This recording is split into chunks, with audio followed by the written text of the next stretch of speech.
Hey, it's Aaron Ross, author of Predictable Revenue and From Impossible to Inevitable. And something I see all the time are companies coming in to us to say, hey, we've got an SDR program, we've got an outbound prospector program. It might be really early, it might be large with dozens of people. We might have $1 million in revenue, we might have $3 billion in revenue. But we know we're doing some things right, and we are pretty sure we're missing some things or doing some things wrong, but we're not really sure what.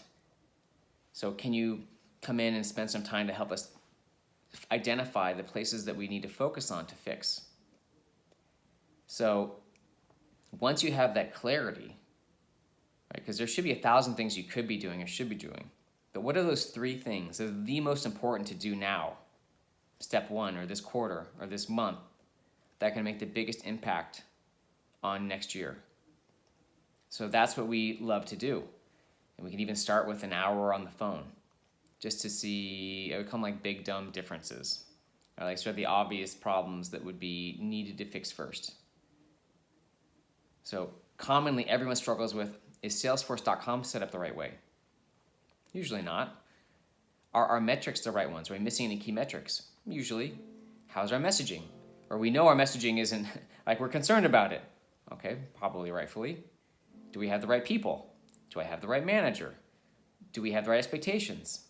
So some of these, yes, you'd have great, you're right, and you have a place to start from. You're doing some things well, but what are those 1 or 2 or 3 things that really need to be tackled first to ensure that you're going to get the revenue from the team that's going to be trustworthy revenue, because there's a lot of gray areas in outbound, and you're going to be able to keep it up year after year. So anyway, an assessment as a first step is a great way to get to know each other. We can flag some things for you, give you some advice to get going, to make some improvements and make sure you're headed in the right direction. And again, it's even as little as an hour to start. So love to come in, use our scorecarding approach to start to flag these for you and give you some direction on what to do with the team.